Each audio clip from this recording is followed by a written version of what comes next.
अपनी तरफ से एक जवाब दूंगा कि नीड क्या है। आप अगर मुझसे पूछें तो लेजिस्लेशन से ज़्यादा नीड जो है ना वो इम्प्लीमेंटेशन की है, क्योंकि लेजिस्लेशन मौजूद है लेकिन उसको इम्प्लीमेंट नहीं किया जाता, और उस लेजिस्लेशन का कोई फायदा नहीं है। I can say that as a lawyer, इसको इम्प्लीमेंट नहीं किया जाए।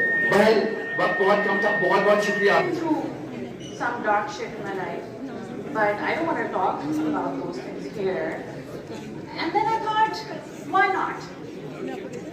I mean, all the small things, minor things जिनको हम कहते हैं ना, I've been through all of that. I go out with my friends, I make videos. I have had my fair share of harassment and weird experiences, but वो छोटी-छोटी चीजें, are they valid enough for me to come here and talk about that? Yes. I mean, वो छोटी-छोटी चीजें. I go out with my friends, someone looks at me like they're unclothing me with their eyes, or someone like eye raping me. Is that enough? Is that valid? And then I thought, why not? I mean, वो छोटी-छोटी चीजें, अगर हम उनको छोटा-छोटा ना समझें, तो क्या होगा? Again, अगर हम उनको छोटा-छोटा ना समझें, तो वो इतनी ज़्यादा normalize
word harassment,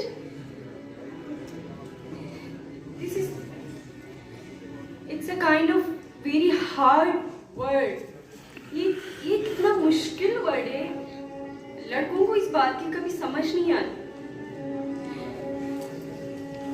अब सेक्सुअल हैरेसमेंट की अगर हम बात करते हैं,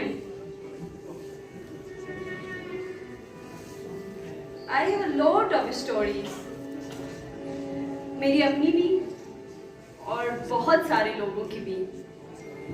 मैं बिल्कुल भी शेयर करना किसी के साथ भी नहीं चाहती, क्योंकि definitely we are living in a society जहाँ पे हमेशा हमें ब्लेम किया जाता है, राइट? किया जाता है ना, हमें ब्लेम किया जाता है। तुमने ऐसे कपड़े क्यों पहने, तुम दुपट्टा क्यों नहीं पहनती हो, तुम पैंट शर्ट पहन के क्यों यूनिवर्सिटी जाती हो, तुम लड़के दोस्त क्यों बनाती हो। कपड़ों की अगर हम बात करते हैं, ज़ैनब ने क्या कौन से कपड़े पहने थे, उसको भी दुपट्टे की जरूरत थी, वो तो 5 साल की छोटी सी लड़की थी, उसको तो नहीं जरूरत थी ना। फिर क्यों किया गया उसके साथ सेक्सुअल हैरेसमेंट? मदरसों में क्या करने जाते आप?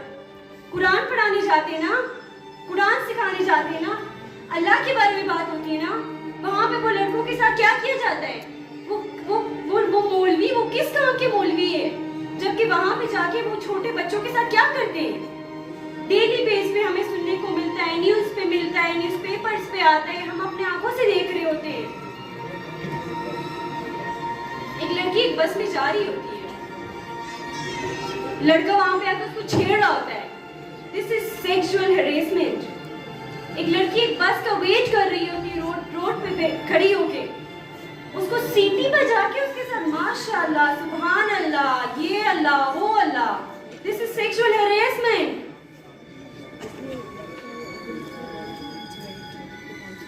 मुझे बचपन से मॉडलिंग करने का बहुत शौक था और एक मॉडलिंग इंडस्ट्री के लिए मैंने अप्लाई किया पेशावर में और they called me for my pictures and for my videos. तो आई थिंक कि ठीक है, मेरे लिए बहुत बड़ी अपॉर्चुनिटी है and I can do this, मैंने करना ही है। बेसिकली मैं मीडिया से बिलोंग करती हूँ खुद। I am doing my journalism from ज़ावेस्ट यूनिवर्सिटी इस्लामाबाद और मुझे मौका मिला है आज बोलने का तो मैं बताऊंगी डेफिनेटली।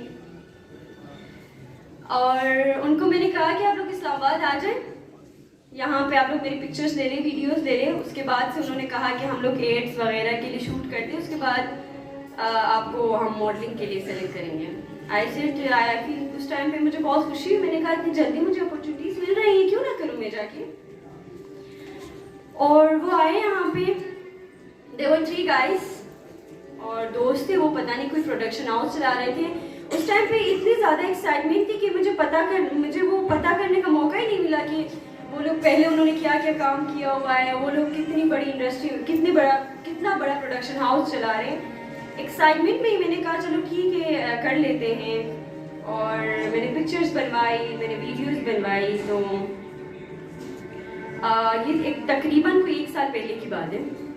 और अभी वो क्या करते हैं, वो मेरे पिक्चर्स के साथ पता नहीं उन्होंने कुछ किया हुआ है अच्छा सा खासा वीडियोस के साथ। और अभी मुझे रोज़ाना अभी भी मेरे व्हाट्सएप पे, मेरे फेसबुक पे मुझे मैसेजेस आते हैं कि उनकी वो जो मैंने बनवाई थी वो पिक्चर्स नहीं है, वो उन पिक्चर्स के साथ बहुत कुछ किया गया है।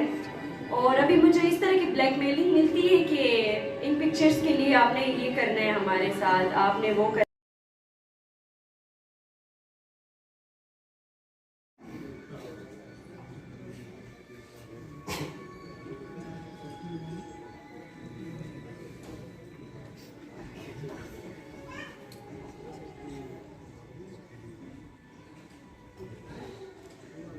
गरीबी क्यों है?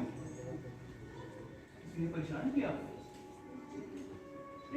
मत, मैं अच्छा लड़का हूँ। अब किसी ने परेशान किया? बताएं तो। अरे आपके हाथ क्यों कांप रहे हैं? अरे यार, मैं आपका अपना ही हूँ, मुझे अपना समझे, relax. I am your friend, क्या हो गया आपको? अच्छा बात तो सुनिए, अरे मेरी बात तो सुन ले आप रिस्पॉन्स ही नहीं दे रही। अरे यार कब से तुम्हें मनाए जा रहा हूँ, आज तुम हो के मान ही नहीं रही हो। बाहर जाओ।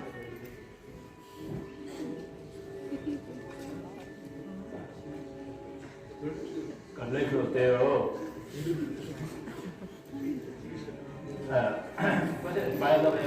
क्रिकेटर। आगे मेरा मैच हो रहा है तो चलें क्रिकेट मैच देखें। आप बॉलिंग खिला रही थी क्योंकि मैं 6 बहुत अच्छी मार लेता हूँ।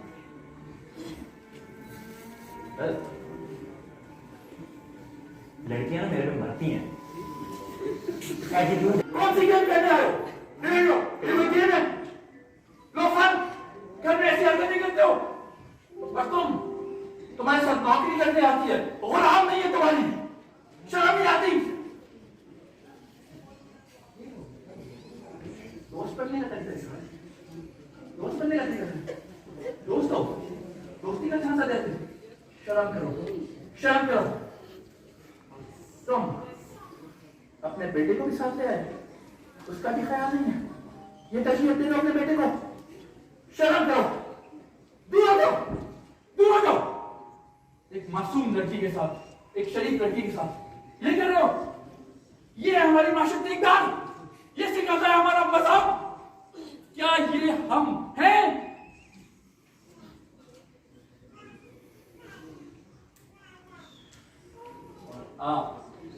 और आप क्यों खामोश हैं? आप क्यों खामोश हैं? अपनी आवाज सुनाई, एक औरत की तरह, एक बेटी की तरह, एक माँ की तरह। उठाएं अपनी आवाज उठाएं, बोलें, बोलें। खामोशी, जुल्म, ये दोनों एक साथ जाते हैं। जुल्म के खिलाफ आवाज ना उठाना, ये भी एक जुल्म है, ये भी एक जुल्म है।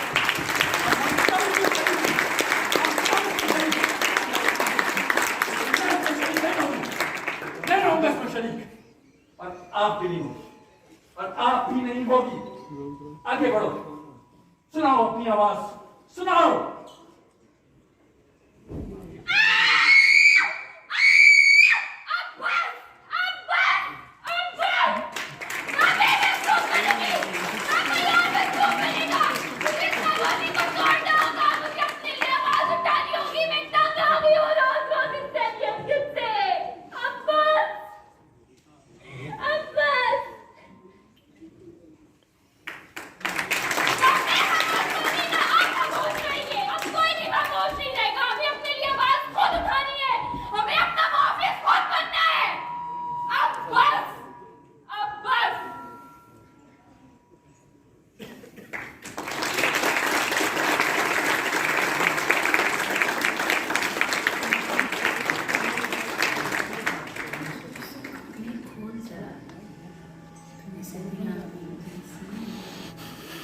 बिनते हवा कुछ बोल जरा, कुछ दुख सुख अपने खोल जरा। तूने सदियां बीती सीने पर, कई गम वफा के पीने पर। कहीं लाज बनी कहीं ताज बनी, कहीं हुस्न बनी कहीं इश्क बनी। कहीं दर्द बनी कहीं कर्ब बनी, कहीं हिज्र बनी कहीं वस्ल बनी। कहीं रात तुम्हारे पीछे, कहीं दिन की तुम सौगात बनी। तुम ही जान बनी तुम ही शाम बनी, तुम ही चांद की चांदनी रात बनी। तुम ही जिस्म बनी तुम ही जान बनी। कितने हवस के मारों के बिस्तर की भी तुम ही शाम बनी। कई रिश्तों की माला पहने बेरोज़न एक जिंदा बनी। कहीं बेटे ने कहीं बाबुल ने तुझे अपने सर से वारा है। ये जो पिया के तेरे सहारा है, ये प्रेम नहीं अंगारा है। तुझे अपनी हवस ने मारा है, तू अपने जाल से बाहर आ। इन बंद परों को खोल जरा, आजाद फिजा में उड़ के दिखा और अपना जीवन आप बिता। ऐ बिनते हवा, ऐ बिनते हवा, अब बोल जरा, अब बोल जरा। ऐ बिनते हवा, ऐ बिनते हवा, कुछ बोल जरा, कुछ दुख सुख अपने खोल जरा। तूने सदियां बीती सीने पर, कई गम वफा के पीने पर। कहीं लाज बनी कहीं ताज बनी, कहीं हुस्न बनी कहीं इश्क बनी। मुझे नहीं पता था कि मेरा वो मामू का चचा का फुफ्फो का बेटा जो घर की ड्योढ़ी में आके बैठ जाता है और मुझे घूरता रहता है और इस चीज के इंतजार में होता है कि मेरी माँ का उस बरामदे से हटे, वो आए और मुझे टच करे और मैं उस खौफ से किसी को बता भी ना पाऊं कि क्या हुआ है। ये है इसमें, लेकिन मुझे नहीं पता था। उसके बाद मैं जब जवानी में गई, कॉलेज में गई, यूनिवर्सिटी में गई, तो मुझे नहीं पता था कि वो उस्ताद, वो लेक्चरर, वो प्रोफेसर जो यहाँ डाइस पे खड़ा होकर मुझे पढ़ाता है और पढ़ाने के बाद मुझे कहता है कि अगर नोट्स चाहिए तो आप लाइब्रेरी में मिलिएगा। मैं आपसे थोड़ा सा इस बात पे चुना, नॉर्मली तो मैं आपसे इख्तलाफ नहीं करता, लेकिन मैं आज आपसे थोड़ा सा इख्तलाफ करता हूँ। मेरा नहीं ख्याल कि हर इंसान को पता है कि हरासमेंट क्या होती है। कुछ लोग ऐसे भी हैं जिनके साथ हरासमेंट होती है, उनको नहीं पता कि हरासमेंट हुई है, और कुछ ऐसे लोग हैं, और मेरे नज़दीक बहुत सारे ऐसे लोग हैं जो हरासमेंट करते भी हैं और उनका अंदाजा नहीं होता। चलिए मैं आपसे सवाल करता हूँ कि आप बताएं कि आप क्या समझती हैं कि हरासमेंट के हवाले से हरासमेंट जो है ना वो आपके नज़दीक क्या है? हरासमेंट मेरे नज़दीक पे हम काम करें, यूथ के साथ एंगेज करें और डिफरेंट लेवल्स पे हम लोगों के लिए अच्छा कुछ ना कुछ करें, अपनी तरफ से अपने हिस्से का चिराग जलाएं। So that was our whole concept. We're working basically, I started my journey as a social activist, starting from street children education. मैंने street children बच्चों को पढ़ाना शुरू किया था. तो उसके बाद मुझे अंदाज़ा ये हुआ कि हमारे education system में कुछ चीज़ missing है. We have something जो कि वहाँ हमें कुछ ना कुछ add करने की ज़रूरत है. Then we come up with this idea कि technology can resolve that thing. तो technology के ऊपर हम काम कर रहे हैं कि education को जो है ना हमें technology based बनाना है. We have to make it holistic. One of the thing was harassment. अक्सर हम देखते हैं कि जब भी कोई वाक़या होता है हमारे माशरे में, किसी का रेप हो जाता है, किसी को हरास किया जाता है, किसी की मर्डर हो जाती है, किसी की मौत होती है, तभी हम उस पर बोलना शुरू कर देते हैं. ये बहुत गलत कॉन्सेप्ट है which we need to tackle. क्यों ना हम प्रोएक्टिव अप्रोच रखें और उन तमाम जानों को बचा सकें जो कि इस जो हरासमेंट से है वो अफेक्ट होते हैं. So this is the basic concept कि we have to take proactive approach toward education in a holistic way, ताकि हम अपने माशरे को, अपने फ्यूचर को महफूज बना सकें, safe and better space. Whenever there's an event, there's a lot of people who contribute to that event. And usually the people who contribute to that event, nobody ever mentions them, but they work behind the scenes to make it happen. लेकिन हर एक event के पीछे कुछ ऐसे लोग होते हैं जो उस event की रूह होते हैं, जिन्होंने वो event कंसीव किया होता है और उसके लिए मेहनत की होती है. और हम ये समझते हैं कि उन लोगों को रिकग्नाइज करना इवेंट में सबसे पहले बहुत ज़रूरी है. तो हमारी पूरी टीम की तरफ से जो 2 लोग जिन्होंने ये इवेंट एक्चुअली सारा कंसीव किया, प्लान किया, डिज़ाइन किया और जिसके बारे में बहुत पैशनेट हैं, वो हैं अली हसन और मार्टा. हम उनको एक छोटा सा गिफ्ट देना चाहते हैं. प्लीज़ इनके लिए तालियां हो जाएं. इन्होंने सारी मेहनत की है. हम तो फुट सोल्जर्स हैं, लेकिन the whole concept and everything they work very very hard. So मुझे वैसे तालियों की आवाज़ नहीं आई, ये तो बहुत ही इतना पैशनेट बात कर रहे हैं. अगर आपकी आवाज़ ना आए तो फिर आप पास कैसे होगा. तो एक फिर जोर से तालियां बजाइएगा.